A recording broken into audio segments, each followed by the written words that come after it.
Diplomat Hotel.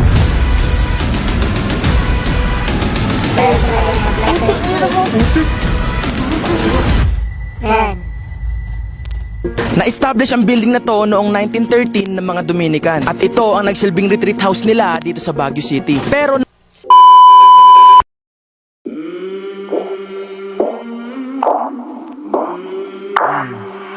I came from the mud. There's dirt on my hands. Yo, yo, yo! What's up sa inyo mga guys? Kamusta buhay-buhay? Teka lang ha.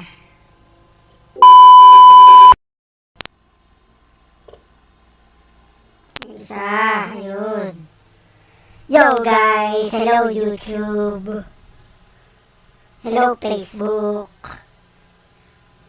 Ngayon manonood tayo ng mga ano naman yan. Nung nakaraan, teacher's camp. Ngayon, Diplomat Hotel. Panonoodin natin.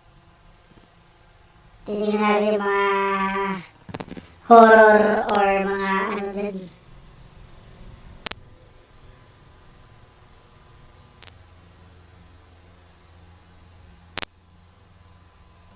Sino kayo maganda panoorin dito? Ito si Zacaro. Maganda panoorin to. Tara, panoorin na natin to.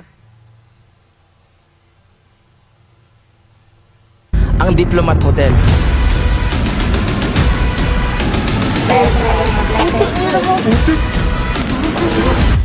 Yan. Na-establish ang building na to noong 1913 ng mga Dominican. At ito ang nagsilbing retreat house nila dito sa Baguio City. Pero Galing talaga mag-vlog ito ni Zacaro. Idol. Talaga di-discuss niya yung mga history ng kwan, ng lugar. noong World War II, ginawa itong taguan ng mga tao laban sa mga Japanese. Pero eventually, nasakop rin to ng mga Hapon. At sa kanilang pagsakop sa lugar na to, nangyari ang mga matitinding pagpapahirap, pangre-rape, torture, at massacre. Maski pare, madre, ay wala nilang awang pinatay. At pagdating naman ng 1970s, nirenovate nila ito at ginawang hotel. Pero hindi nagtagal at napasara rin ito at naiwang abandonado. And the most creepy part is, dahil naabandona ng matagal, naging pugad ito ng mga espiritong hindi matahimik dahil sa hindi makatarungang ginawa sa kanila. Pagdating namin sa lokasyon, nag-aalay agad kami ng dasal, kandila at atang bilang respeto at paalam sa mga yumao. Bawat sulok ay hinagisan namin ng barya alinsunod sa mga paniniwala ng mga matatanda. In-interview na rin namin yung guard upang magbahagi ng kanyang karanasan tungkol sa lugar na to. Kuya, gaano na po kayo katagal na nagbabantay dito? Mga 5 months lang. Kamusta naman yung pagbabantay? Natatakot din po ba kayo minsan? Okay naman po, kung minsan may nagpaparamdam, saka yung isa, yung medyo matagal ako dito, ayun, may nagpakita sa akin na babae. Yung Grabe, talagang in-interview talaga niya yung guard. Ang galing talaga mga ganito ni Zacaro. yung babae na nagpakita sa akin, yung una hindi na pinakita lahat yung katawan niya. Yung mukha niya hindi ko nakita. At saka magkalipas ng mga 30 minutes, nagpakita uli. Ayun, pinakita niya yung mukha niya, at saka yung buhok niya, pag ganito lang. Wala naman ginawa sa akin, mabait naman yung babae na yun. Ang alam kong taon niya yun, yung mga 21 patas. Ano po yung ginagawa nyo kapag ganong na nagpaparamdam sila? Wala naman po, lakas loob lang kasi naman. Kung may ginawa nila na hindi masama, wala yun na. Hindi ko Pero okay naman, mabait naman sila. Opo. Saka isa may binigay na papel sa akin, yung maliit. Binasa ko naman yung nakalagoy doon. Hindi ko naman maintindihan. Opo. Eh di tinago nyo lang yung kuya. O bata kinuha ko yun. Ayun lang, pagkatapos wala na yun. Pero bakit nyo pa rin po ito pinagpapatuloy kahit... Grabe itong guard, oh. Ewan ko, nagsasabi na totoo itong guard. Pero pag pumunta ulit ako dyan, tatanong natin yung guard, i-interviewin natin yan. Excuse me. Alam nyo nakakatakot talaga kuya? Kasi nalaman ko na mabait naman sila, wala naman Kasi kung talagang hindi sila mabait, wala baka may na sa akin, pero wala naman. Okay naman siya. Yun lang ang naranasan ko dito sa Diplomat Hotel. Saan banda siya nagpapakita sa lugar na to kuya? Doon na lang sa sa pagbabayaran ng ticket. Kasi doon ako nagtambay sa gabi. Okay, sa may Wala nga, dito pa lang meron na. entrance pa lang. Oo, opo sir. Unti-unti nang lumalalim ang gabi at unti-unti na rin nagsisiuwian ang mga turista. Nagtanong na rin ako sa guard kung pwede bang sa loob maglatag ng tent, pero ang sabi nila, Nasa bawal sa loob ng building kasi marupok sa loob ng building. Opo. Daming naktrap sa loob ng ano. Dahil hindi kami pinayagan makapaglatag sa loob, naghanap na lang kami ng panibagong spot kung saan pwedeng maglagay ng gamit. Pero bago kami maglatag, may napansin akong parang tumakbo na nanggaling sa puno. Lugar na doon may nakita ang guard. Pagbaba mo dito, pag-close mo nung ano mo, pagbaba mo ng camera, paglingon ko ng ganun, parang may dumaan to. Palikod, papunta sa likod. At naalala ko, few months ago, may sinend sa akin na video yung kaibigan ko. Ito yung video. Creepy yan yun. Dito mo nga. Ito yung video. Oh, baka turista lang yan kasi umaga yan eh. Nakita nyo na ba yan? Itim na yan, ano. Kaya tinanong ko sa guard kung ano ba yung nakita ko. Medyo parang ganito yung damit niya, yung nakita ko. Medyo hindi maputi. Ayan, ho. Parang ganyan. Parang ganyan daw yung nakita ng guard. So posibleng siya nga ang naaninag ko. Pinili namin na sa tapat mismo ng bintana maglatag. Para kung ano mang kababalaghan ang mangyari, alam namin agad. Okay guys, so time check tayo. It's 8:32 ng gabi. And nandito ako ngayon sa tent. Pero sila natatakot. Sila. Dito. Hindi nga lumulipot yung mata ko.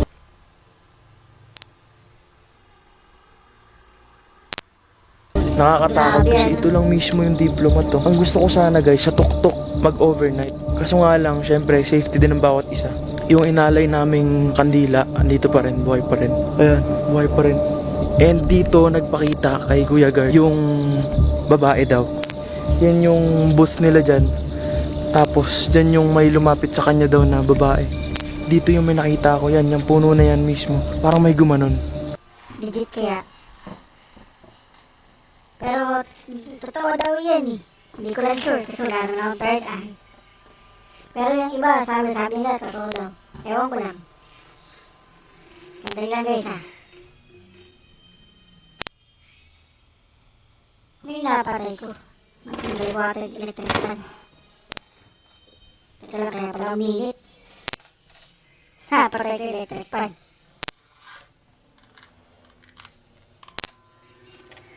And sobrang scary na. Parang may bumababa galing. Parang may bumababa galing sa hagdan. Okay, lalapit ako. Creepy daw, bumabagay sa agad. At paglapit ko, may narinig akong bumato.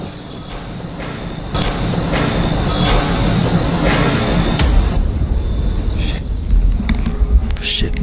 Lumalalim na ang gabi at kumakapal na ang hamog. Nakaupo ako sa gilid na may marinig akong batang umiiyak. Narinig mo yun? May umiiyak na parang bata. Yun nga, may umuulo.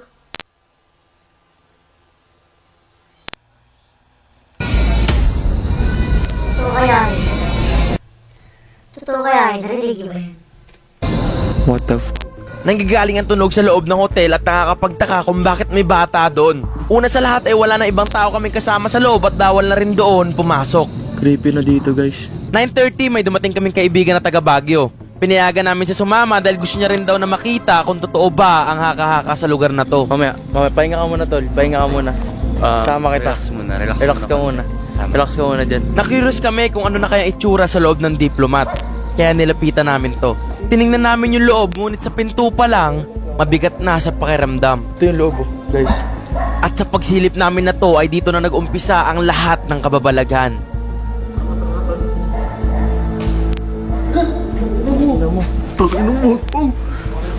Creepy. Ang creepy ng loob, tol.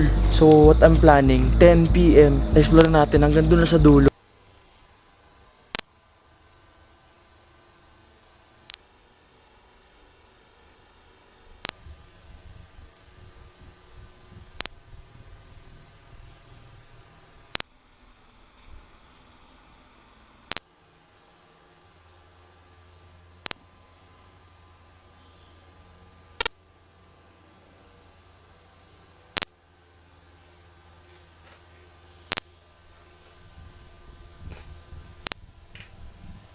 Grabe naman dito, napaka-creepy to. Tapos by 12, iikutin ko to. And by 3 a.m., mag-ghost radar ako dito, guys. Alas 10 noong mag-iikot na ako nang may maamoy akong kakaiba. May sampagita dito, tol, oh. May sampagita dito. Halika kayo dito. It's 9:59. May sampagita. Ayun, oh. Paglapit namin. Oo. Sa halimuyak ng paborito mong sampagita. May bulaklak. Ano may sampagita? May bulaklak. Wala sa pagita rin. Ang aming naaamoy ay biglang dumarating at nawawala, kaya medyo napapaisip kami sa mabangong amoy na yon. Wala na amoy sa pagkita, tol. Wala na, tol. Parang dumaan lang, so iikutin ko to pababa. May radio kami dito, ito yung communication namin sa kanila. Tara. Check. So huwag kayong magsasalita kung walang updates, ha. Tol, may naamoy sa pagkita ulit. Ayun na, mas malakas dito, pre. Mas malakas dito yung amoy ng sampagita, men. Dito talaga. Ang bango. Hindi naman to. Hindi rin yan. Habang nililibot ang paligid, hinahanap namin ang pinanggagalingan ng amoy. But it turns out, wala kaming makita na sampagita o puno ng ilang-ilang na nakatayo dito. Hindi. Walang amoy. Wala na yung amoy dito, eh. Wala na yung amoy dito. Pero iba yung amoy dun, eh. Iba yung amoy dun sa may guardhouse. Tinatry naming hanapin yung amoy, pero hindi namin matrace kung saan. Kasi walang puno dito ng sampagita o ilang-ilang. Ayun o. Ayun, oh. Ayun, pre. Diba? Dito. Diba? Dito. Dinadaanan lang kami ng amoy. Inamoy namin lahat ng bulaklak. Tinignan ko lahat ng puno. Wala akong nakitang sampagita o ilang-ilang. It's just may sumusunod na amoy. Na yun yung amoy niya. Kung may puno ng ilang-ilang dito, dapat buong paligid mabango, hindi yung isa lang. Ito nga, walang halaman, oh. Wala man lang ka-flower, oh. Tingnan nga natin kung hanggang dulo may amoy. Chinek namin hanggang dulo, baka doon nang gagaling ang amoy. Pero pagdating namin, walang ganun dito. Ito yung kaparehong puno lang nandun, eh. Diba? Kinikilabutan ako kasi yung feeling talaga. Iba sa pakiramdam, tol. Alas 10 pa lang, tol. Paano pa kaya kapag alas 12 na? Alas stress. Tsaka alas 3, men. Paupo pa lang ako para magpahinga. Pero pagpatay ng camera, biglang tumunog yung radyo namin. Nagsalita dito habang chine-check mo yun. Oh, mic check. Iba yung boses. Iba? Putik sa'yo. Hindi na ako This time sigurado akong entity yon. Naisip ko na baka may gusto silang iparating kaya gumawa ako ng paraan. Niligay ko ang isang radyo sa pintuan ng gusali at yung isa naman ay nasa tabi ko. At maya-maya lang, ito ang nangyari. Kung may gusto kong sabihin, willing kaming makinig.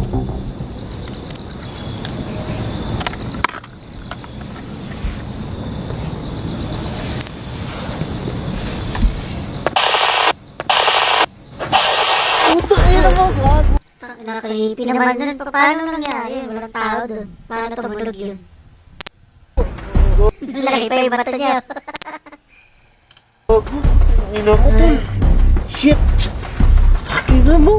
Hindi ko alam kung anong ibig sabihin nun, pero isa lang ang alam ko. Nakikita niya kami. So tinry kong kausapin siya ulit kung may gusto pa siyang sabihin. Nakikinig kami. Dito.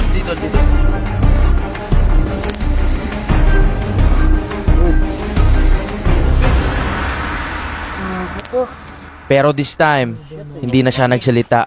Hindi, huwag kayong matakot, tol. Tiwala ka sa taas. Inantay namin na may magsalita ulit pero wala. Nilipat na rin namin yung tent kasi wala na rin gusto magpahinga doon dahil sa takot. Pero maya-maya lang habang nagpapahinga ang lahat, tumunog uli ang radyo. Yung tumunog. Naka-rolling kayo nun? Ewan ko, may naka-rolling. Hindi. Sabi tinanong kita. Walang may nakabukas na camera nang mangyari yon. Kaya naisipan ko na mag-set up na ng GoPro na magdamag na ka-on. Pre, mag-set up ka nga tayo ng GoPro. Pero habang hinahanap ko yung GoPro, biglang may nagsalita sa radyo na nasa pinto ng diplomat. Uy, Napol! Uy, Napol! Uy, Napol! Putang ina mo, tol! Maya-maya naman, sa radyo naman namin may nagsalita. Tol!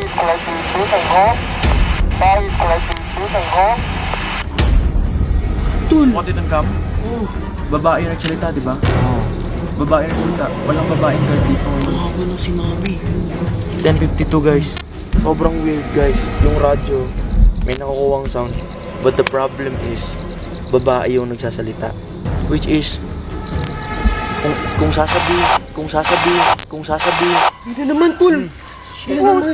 putang Patay mo ina. na, pre. Patay na natin. Patay na natin, men. Hindi naman, oh. Yun na naman, pre.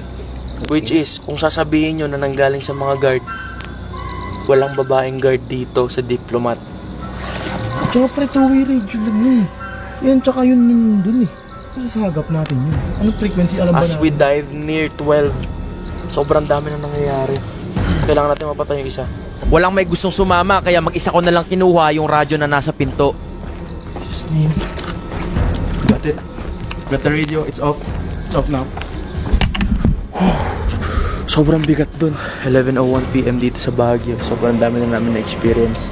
Ang dami naming mga naririnig na hindi naka-on yung camera namin. Kaya ngayon naglagay ako ng GoPro para anytime yan, kahit madrain na yan, basta makuha na ng lahat. Mas malala pa yung takot ko ngayon dito kaysa nung sa Laperal. Pinaglalaroan namin ni Sling yung radyo na may biglang magsalita ulit. Takot. Huwag mo na paglaruan, pre. Lagay mo na lang. Sige, nalalagay ko na dito. Ay, putik. What the fuck? Paglapag mo may nagsalita sa radyo ko, may na-realize lang ako. Ito kasi, frequency yan eh. Ghost Raiders use frequency. So yung mga buzz kanina, yung naririnig natin, it might be from them. Kasi frequency sila eh. So nag-prepare na kami para sa 12 AM challenge.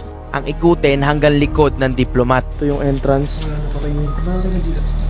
Wala na. Ubus na yung kandila. Pero habang sinisilip namin ito, may footsteps kaming narinig. Hindi ko napunta ng gabi ang Diplomat, pero pang creepy. Walang yaw.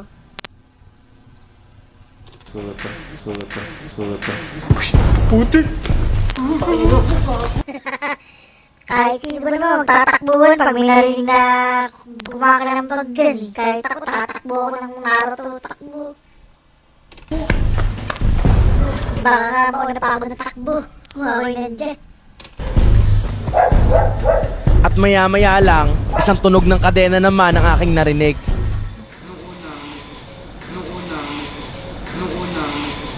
Narinig yun? Hindi ko lang. Kadena yun. Hindi ko lang kung narinig pero naka-rolling tayo. Kadena yun. Tol. May bumagsak dito kanina. Tapos may kadena dun. Chain yun, tol. Chain yun, tol. Malinaw. Tinuloy namin ang pag-iikot hanggang sa makarating kami sa likod. Nakakatakot talaga at bigla kami nagulat noong mag-corrupt yung ibang footages ni Elijah at biglang nagloko yung bagong-bago na camera niya. Yung clip ko. Butik na wala ata. Siya. Nag-off siya kanina. Bumalik. Ngayon nag-off na. Hindi na bumabalik. Nagluloko ng camera mo. Bago lang yun. Hindi to nagluloko. Ngayon lang. Oo, ngayon lang. Promise. Nag-off? Ayun, off siya. Full charge na kayo, tol. Oh, pre. Full charge to. Oh. Ayun. Yan, mag-off na. Butik. Okay na ulit. Yun, bumalik na. O, di ba naka-on siya kanina? At habang pabalik kami sa tent, may biglang sumitset at tinig yon ng babae. Ito, isipin mo nga, si kuya ka binigyan ng letter. Letter.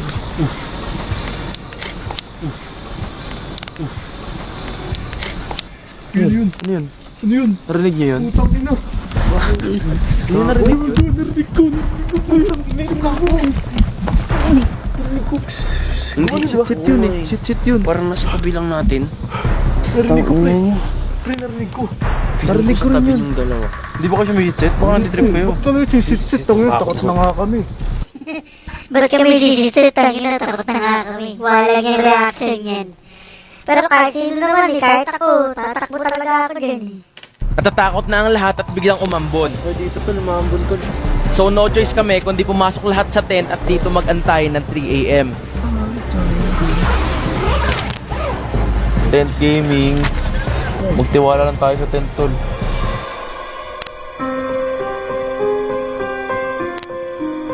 Exactly 3 o'clock AM. Let's do it with a ghost radar.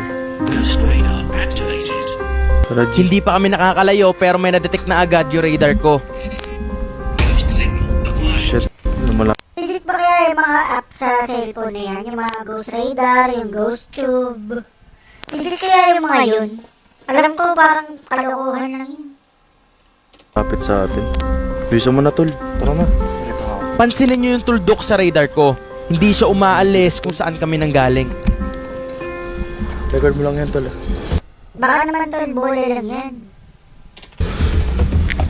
Sa radar ko, nasa likod ko na right side. Nasa likod na kami ng diplomat ngunit wala pa ulit kaming nadedetect na kahit ano. At yung tuldok na nasa radar ko ay nandun pa rin kung saan kami nagmula. Makakaikot na kami at lahat ngunit yung tuldok na nagsisimbolo ng lokasyon ng espiritu ay nandun pa rin. Dito na tayo. Hindi siya umalis. Kinigilibautan ako dito sa diploma. Talaga napaka-creepy talaga ng lugar na to. Ayun o, tumataas ba sa hibo ko guys o. Creepy talaga, creepy. Sa harap natin. What the fuck? Tingnan mo to, tol. Tingnan mo to. Ito. Tundot. Tingnan mo kung saan nakaturo. Nakaturo mismo kung saan siya nagpapaamoy. At kung maaalala nyo, dito ako nakaaninag ng tumakbo palikod. Ang amoy ng sampagita, dito may sumitsit at dito may nakita ang guard. Ngayon, dyan sa guardhouse na yan, dyan tayo may naaamoy kanina. And yung signal ng ghost radar ko, dyan yung tinuturo ngayon. What the? Oh, putik na yan. Nawala yung signal ko sa espiritu. Ibig sabihin, umalis siya. At nang makabalik na kami sa tent, biglang... Nasaan yung signal natin? Okay, nasa likod natin. Tingnan mo dito. Dito mo tingnan, nasa likod natin. Ayan o. Yung talaga tinuturo. Ito, tingnan mo dito sila. Ayan tol o. Saan tinuturo? O, tingnan mo kung ano nasa likod natin. Boot. Yung spirit na malakas ngayon nasa boot. Mapait ang dinanas ng mga taong namatay sa lugar na to.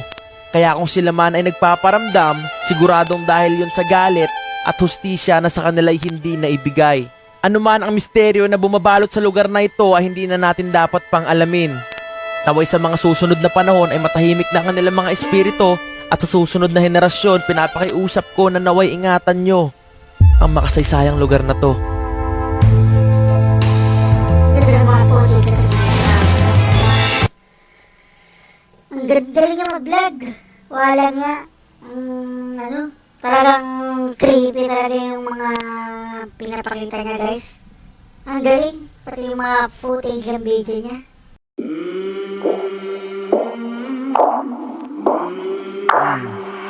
I came from the mud. There's dirt on my